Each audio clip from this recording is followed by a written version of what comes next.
Hello, my name is Roger Armstrong and I was born a psychic child in 1930.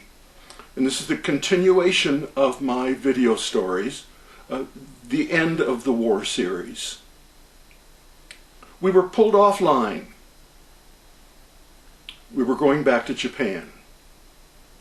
And so we were all packed up, all in little pickup trucks. There were about 40 or 50 of us, and we spent the first night in a little high mountain valley, a little ridge on either side, green grass in the center, scrub oak on the hillsides, and a little stream that ran down the center of the valley. It was night, it was late, the moon, half moon was up, the mist was rising.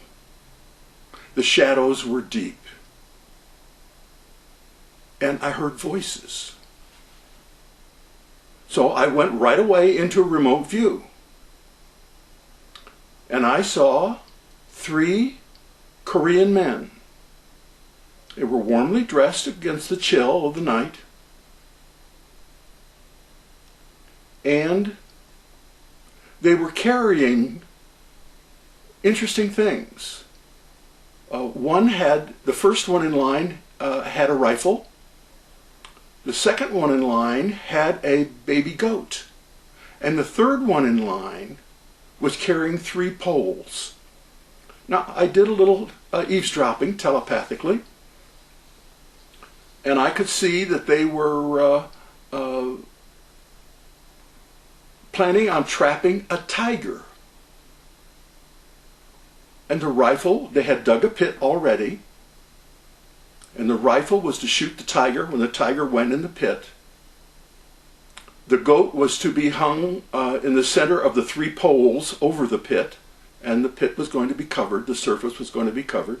So the idea was that the tiger sees the baby goat, jumps to get it, and falls in the pit, and they shoot it. And they were thinking about all the things they could, all the money they could get for the hide, for the teeth, for the claws, the tail, all the parts of the tiger. Now, they were on the high ridge, walking on a path evidently that was at the top of the ridge, so they were no threat to me. So I didn't have to shout, who goes there? What's the password and that kind of thing. And they passed on a little bit. And then I heard a heavy cough, like,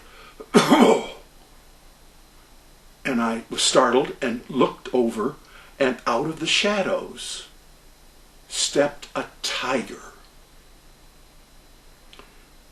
It was a female tiger. I could tell because her belly was scalloped. So evidently she was still feeding pups and hadn't quite finished weaning them yet. She was about 4.5 feet high at the shoulder, and she was 7 to 8 feet long, not counting the tail. She was gorgeous. Of course, I'm expressing this admiration in my mind. And she contacts me. And she said, "What are you? That you can talk with me?" And I said, "Well, I'm able to do that with animals and plants." And she said she'd never run across a person that could talk with her before. And what was I doing looking at the men? Because she saw my pictures, but she didn't know how I did it. And so I explained to her how I did it, and she caught on very quickly. And so she did her own RV, or we did an RV together and followed them down the path. And I pictured to her what they were going to do.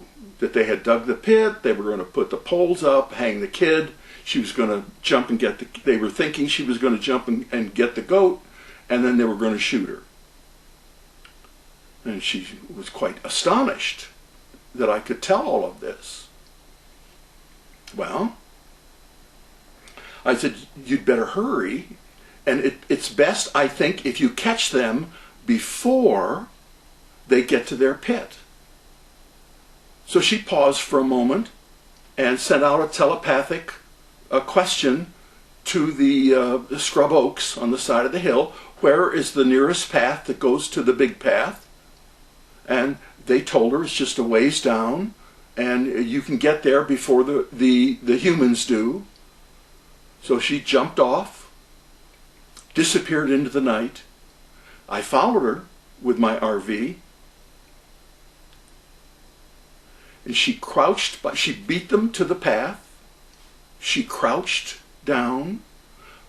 When the second man was even with her, she jumped out. She hit the first man with a rifle and knocked him down the hill. Didn't hurt him, just knocked him down the hill.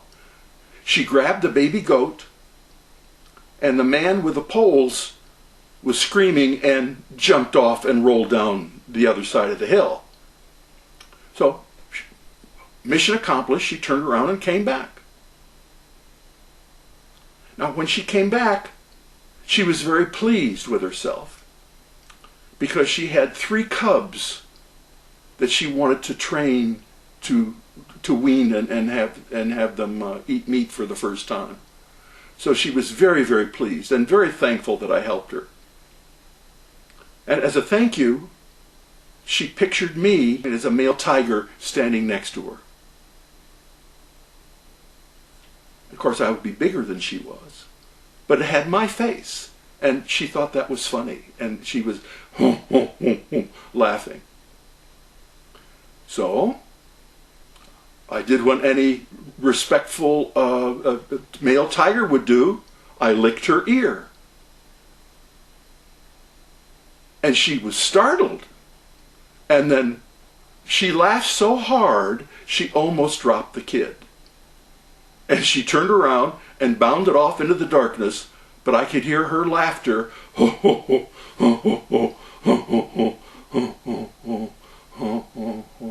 receding into the darkness.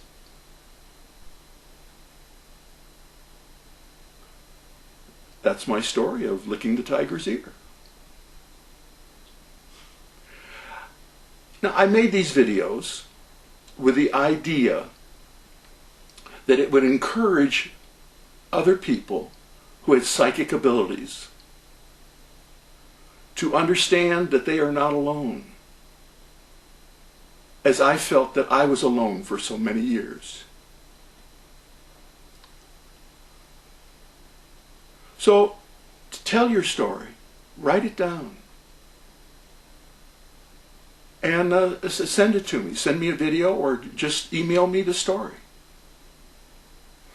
The email address is posted on this homepage. Oh, and at the bottom of the page there are several links. One link is to an index, and the index matches a story with the ability that is used in the story. Like this will go into that as an RV, remote viewing, and telepathic with animals. Well, that was a marvelous experience. There's no question about it, you know. And to have her so grateful, because I gave her, and I did, of course, I didn't say this, but I gave her another hunting skill that she could remote view now. You know, so this was a real gift to her, because she could sit and lay in wait, and she could send her mind out and see where her prey was, or if there were humans going to trap her. She could do this now, and she would be able to teach this to her cubs. Mm-hmm. So I'm assuming that around the 38th parallel in Korea, there's a group of very, very smart tigers.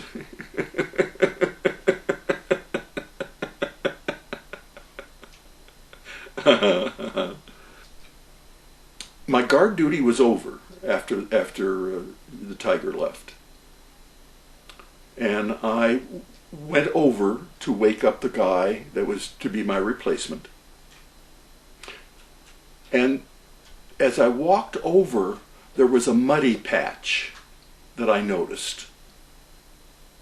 And she had walked in it. So she had her footprint. Now, my hand is 8.5 inches in span. And her footprint was larger than my hand span. Now, I don't know what kind of tiger she was. I don't know what kind of tigers are in Korea, whether it's the Siberian tiger or the kind of tigers you find in India. I don't know. I do know she was magnificent.